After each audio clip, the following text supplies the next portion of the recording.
Hello, my dear dreamer, and welcome to Sleep Stories. My name is Aurora, and I'll be your guide tonight.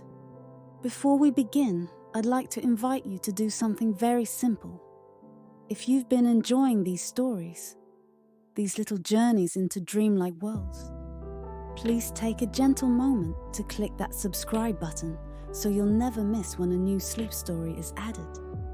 It helps you stay up to date, and it helps our little family of dreamers continue to grow. And while you're here, I'd love for you to leave a comment below this story. Perhaps you can share your favorite part of tonight's adventure, or maybe a memory about the K-pop Demon Hunters movie if you've seen it. Your thoughts and reflections are always such a joy to read, and they help guide me when I create new journeys for you. Now, find a comfortable place to rest. Let your body sink gently into the bed or the couch, wherever you've chosen to listen. Take in a deep, easy breath and let it go slowly.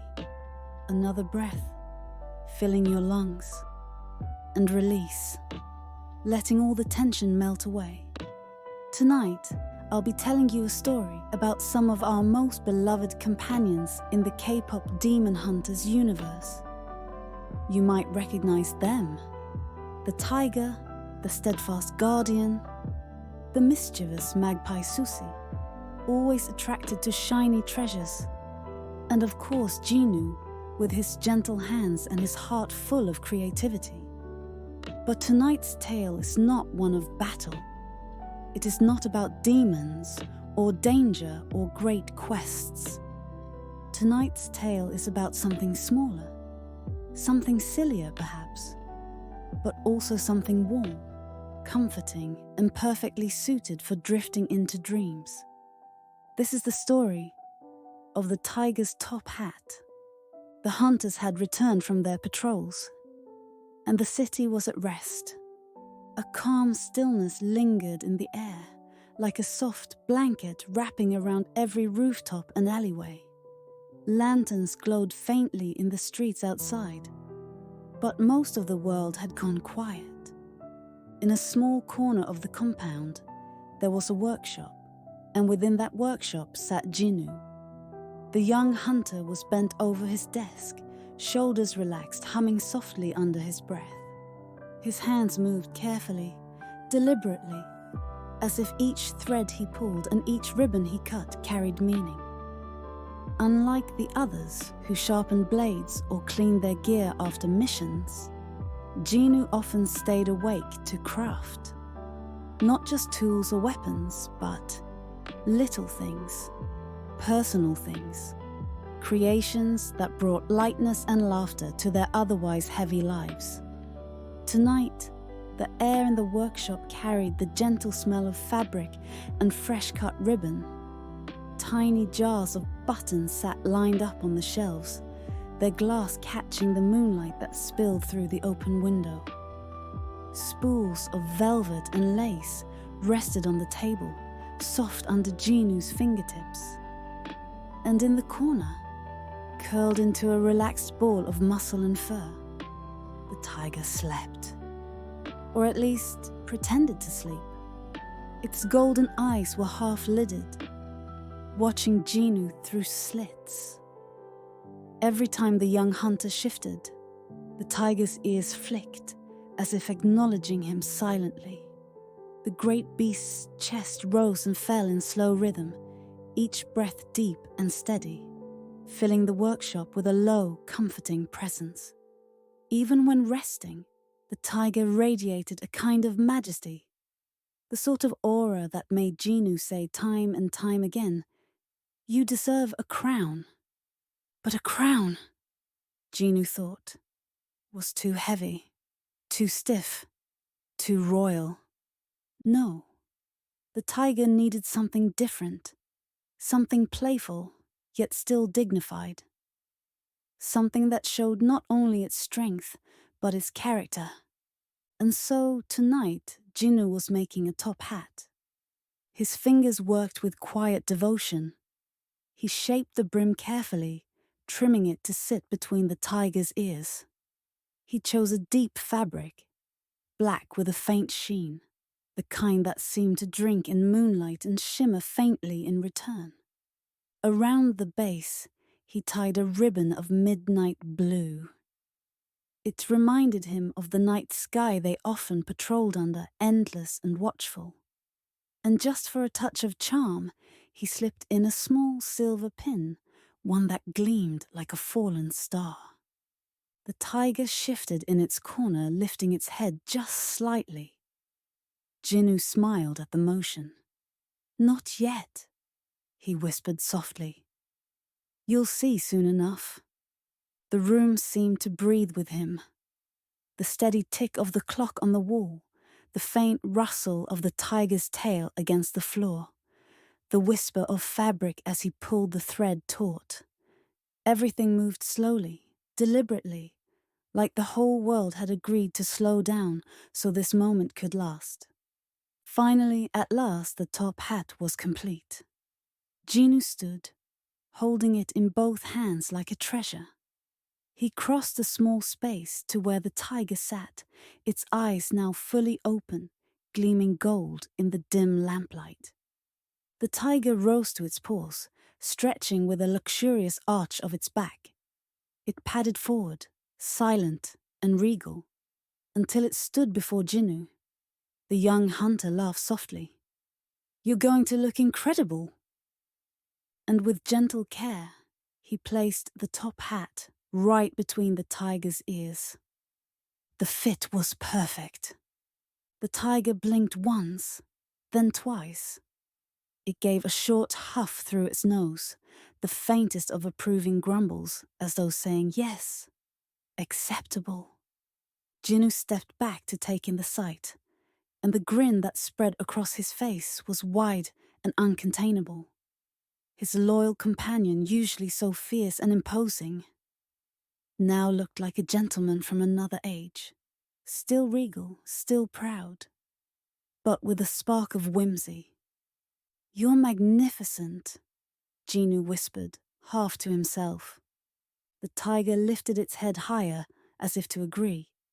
Its tail swayed with quiet satisfaction. It even stepped in a slow circle, as if parading for an audience only it could see. And in that little workshop, for just a moment, there was no war, no demons, no shadows of fear.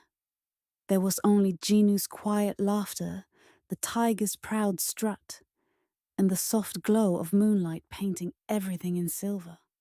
But not everyone in the workshop was content to let the moment remain. High above, perched silently on one of the wooden beams near the ceiling, another set of eyes gleamed, sharp, curious, and full of mischief. Sussie the Magpie had been there for some time, watching, waiting.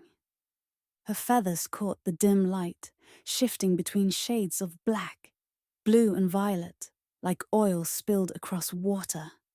Her third eye glowed faintly in the shadows, ever watchful, ever curious. And when the top hat appeared, when that gleam of silver shimmered under the ribbon, her little heart beat just a bit faster. Because Susi, as everyone knew, loved shiny things. And the tiger's brand new top hat was perhaps the shiniest prize she had ever seen.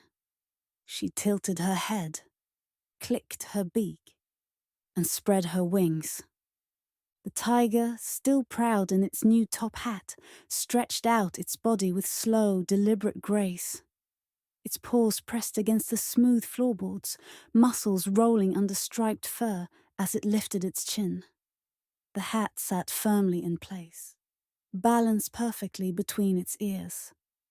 Jinu clapped his hands softly, a delighted laugh spilling out as he watched. "You look incredible," he whispered, though his voice carried a tremor of awe. It was rare, after all, to see something so strong, so wild, dressed in a piece of elegance that made it seem even more majestic.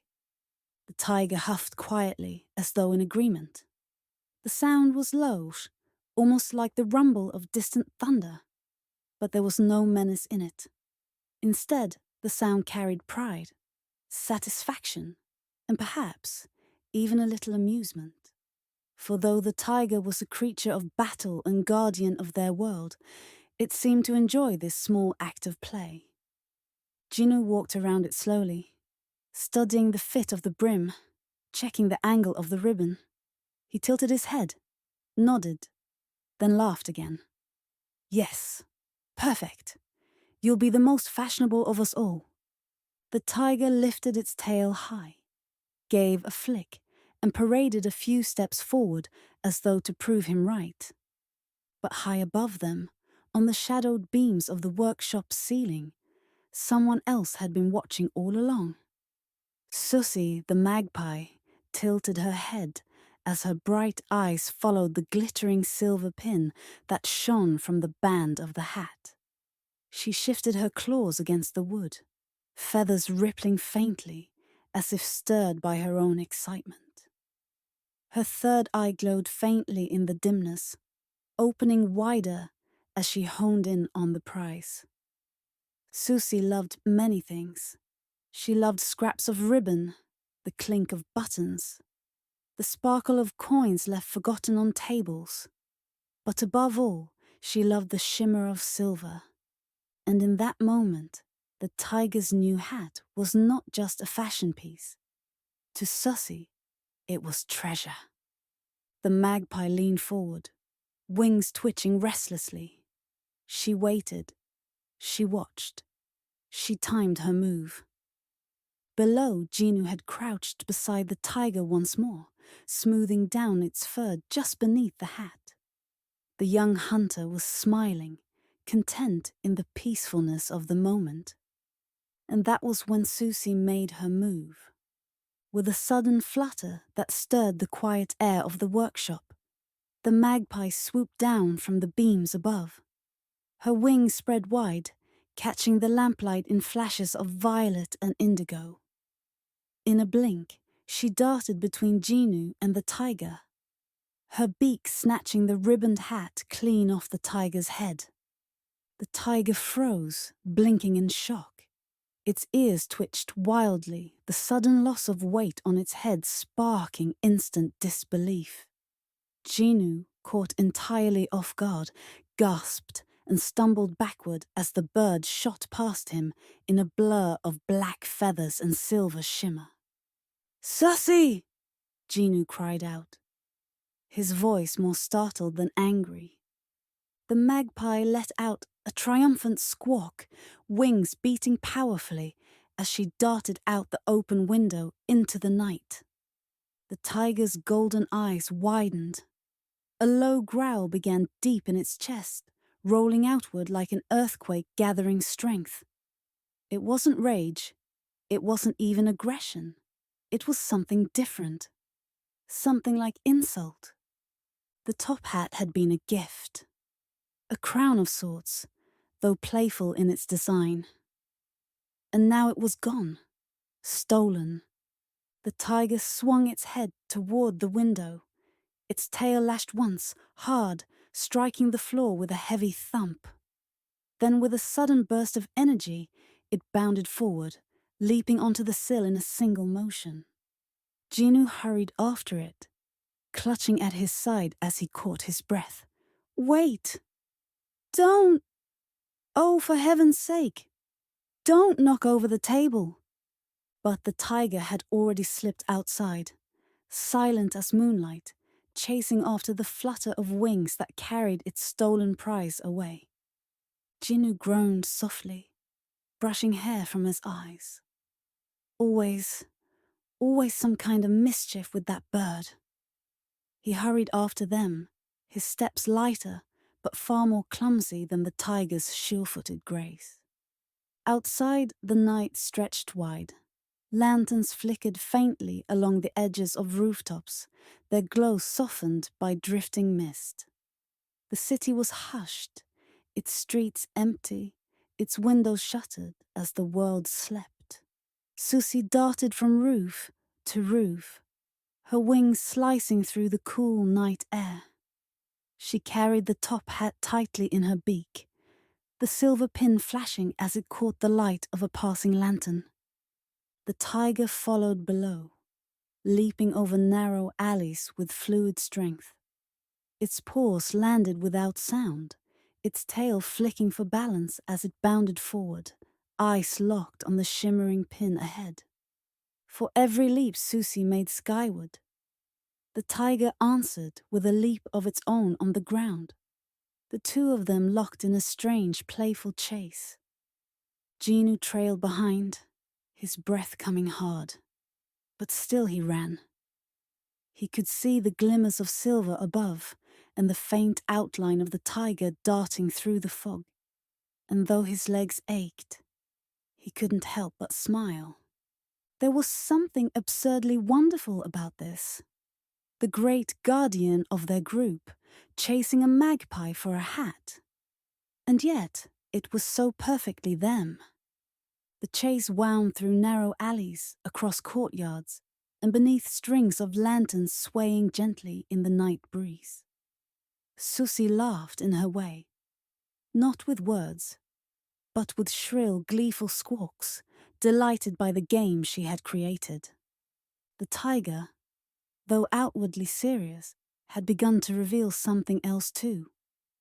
Each bound it made was strong, deliberate, but there was a lightness to its movements, an unspoken acknowledgement that this chase was not only about pride or possession, but about play.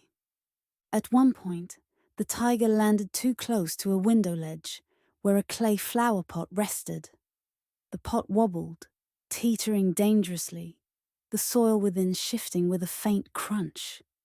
The tiger's eyes flicked toward it, ears pulling back. In that instant, rather than continue forward, it paused. With surprising delicacy for such a large creature, it extended a broad paw and nudged the flower pot back into place. The clay scraped faintly, but then it settled, stable again. The tiger exhaled in relief, letting its tail flick once in satisfaction. Jinu, just rounding the corner behind, caught sight of the motion and burst into a tired laugh. "You'd stop in the middle of a chase to save a flower pot," he wheezed, hands on his knees.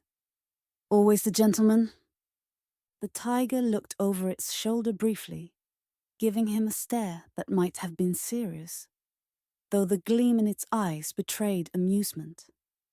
Then, without another sound, it bounded forward again, back on the trail of the mischievous magpie.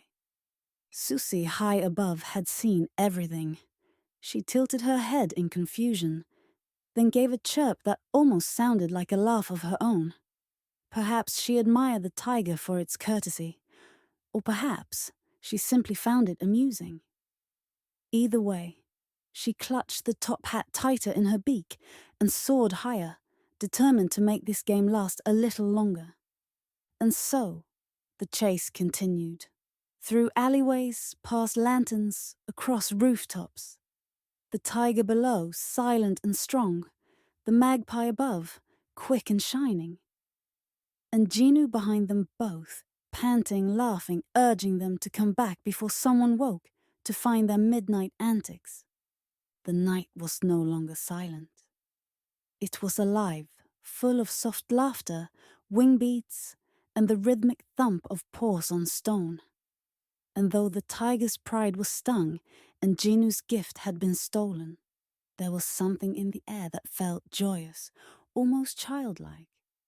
For in this small moment, away from battles and shadows, they were simply friends at play.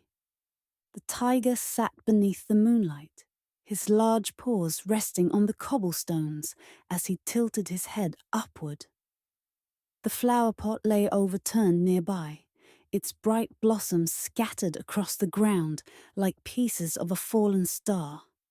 For a moment, he simply looked at them, his golden eyes softening, as though he were weighing the beauty of something so fragile against his own heavy frame. Carefully, almost clumsily, he reached down with one paw and nudged the broken pot upright. The rim wobbled, chipped and uneven, but the tiger persisted, pressing against it with the tips of his claws until it balanced again. The flowers, bruised and a little bent, leaned toward him, and he lowered his head close as if apologizing for having disturbed them. From a perch just above, Susie the Magpie tilted her head, her feathers glinting faintly in the glow of lanterns swaying outside Jinu's shop. She let out a soft teasing chirp, her voice carrying a note of laughter that seemed to ripple through the night air. The tiger flicked his ear in her direction, pretending not to notice her amusement.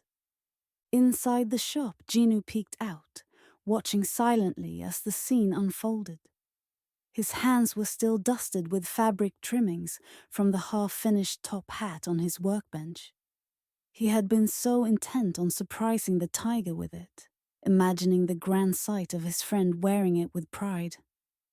But now he found himself smiling quietly at the smaller, gentler moment outside. The tiger, often seen as powerful and unshakable, was now showing tenderness, patience, and even care for something as simple as a flowerpot. The magpie fluttered down, hopping along the cobblestones until she reached the tiger's side. She gave the pot a quick peck, as though testing his work, then tilted her head again with a mischievous glimmer in her eyes. The tiger rumbled a low growl, not one of anger but of playfulness, and nudged the pot one final time until it sat firmly in place. With that small triumph complete, he sat back and exhaled, a deep, soothing breath that seemed to quiet even the night around him. The lantern swayed slower, the air itself softer, as though the world had settled into a rhythm that matched his calm. Jinu stepped out then, gently clapping his hands to dust away the threads clinging to his fingers. He didn't say anything. There was no need. Instead, he simply looked from the tiger to the magpie, his smile warm, his heart lightened by their simple, wordless connection. In this peaceful night, even the smallest gestures, the placing of a flower pot, the tilt of a bird's head, the kindness of a friend, felt like treasures. The tiger gave a final glance at the pot, satisfied that it stood upright again, before lowering his head onto his paws. The magpie fluttered to the lantern string above, and Jinu lingered at the doorway, the unfinished top hat waiting for tomorrow. Tonight was meant only for quietness, patience, and rest. The night grew deeper, the lanterns outside Jinu's shop swaying in a slow, steady rhythm with the evening breeze. From within, a warm light glowed as Jinu finally lifted the completed top hat from his workbench. He held it carefully in his hands, as though it were a fragile treasure. The fabric was dark, the ribbon neat, and at the brim rested a single feather he had found earlier in the day, shimmering, iridescent, and unmistakably one of Susie's. He chuckled softly to himself. Even if she had not given it willingly, the feather belonged there. The hat already seemed to carry a story of the tiger's patience, of the magpie's mischief, and of the quiet bonds between them. Stepping outside, Jinu found the tiger still lying near the flower pot, his great chest rising and falling with slow, measured breaths. His eyes, half closed, opened just enough to meet Jinu's as he approached. Without words, Jinu raised the hat a little higher, his smile widening. "I made this for you," he said, his voice hushed, so as not to disturb the softness of the night. The tiger lifted his head, blinking once, before pushing himself upright. His ears flicked with interest, his whiskers twitching as he leaned closer. Jinu gently placed the hat upon his broad head, adjusting it so it sat properly between his rounded ears. For a moment, the sight was almost too much. Majestic, powerful, and yet tender. The tiger did not roar or strut. He simply sat there, regal in silence, as though the hat had always been his. From above came the sound of fluttering wings and a sudden, sharp cackle. Sussie had been watching all along. Her 3 eyes glimmered with mischief. And with a swoop, she descended, landing boldly on the tiger's head. She tilted her head left, then right, inspecting the hat as though it were hers by right. The tiger gave a deep rumble, not of annoyance, but of warning, his golden eyes following her every move. But Sussie was too quick. With a swift tug of her beak, she plucked the feather from the brim and took off into the night sky. The tiger lifted his head higher, the hat tilting precariously as he watched her vanish into the darkness, her laughter echoing through the air. Jinu sighed, though he couldn't help but laugh too. She never could resist something shiny, he murmured. Still, the tiger did not chase her. Instead, he lowered his head once more, the hat still balanced, though a little off-kilter between his ears. His expression was calm, even amused, as though he had expected this to happen. Jinu reached out and patted his shoulder. "It suits you anyway," he said softly. The night settled again. Susie's wings faded into the distance, her calls growing quieter until they became nothing more than whispers on the wind. The tiger adjusted himself, lying down once more, the top hat still resting atop his head, like a crown of quiet dignity. Jinu sat beside him, leaning back against the shop wall. He closed his eyes for a moment, letting the calm seep into his bones. The lanterns flickered, the breeze carried the scent of flowers and wood smoke, and the gentle sound of the tiger's breathing filled the night like a lullaby. High above, a few stars appeared, peeking through the veil of drifting clouds. Jinu opened his eyes just long enough to watch them, feeling the peace of the moment wrap around him like a blanket. He thought of Susi, already imagining her perched somewhere far off, guarding her prize feather with pride. He thought of the tiger, dignified even in play, carrying his hat as though it meant more than just cloth and ribbon. And he thought of the little flower pot, still standing upright against the odds, a quiet reminder of patience and care.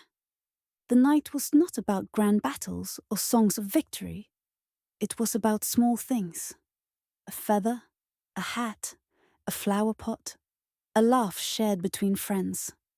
And in those small things, there was magic enough to fill the world. The tiger's eyes slowly closed, his breaths growing deeper, each exhale a soothing rhythm that blended into the stillness of the night. Jinu followed soon after, letting his head rest against the wooden wall of the shop, his thoughts drifting like lanterns on a slow river. And though Susi was gone, her laughter still lingered in the air, not as a disruption, but as part of the harmony of it all. Mischief and calm, strength and tenderness, play and rest. They all belonged together, woven into the quiet story of this single evening. The lanterns dimmed, the stars shone brighter, and the night wrapped itself gently around them. In that quiet place, beneath the watch of the moon and the rustle of the trees, the tiger, the magpie, and their friend Jinu found rest. And so too could anyone listening, drifting off into dreams, carried by the steady rhythm of a world at peace.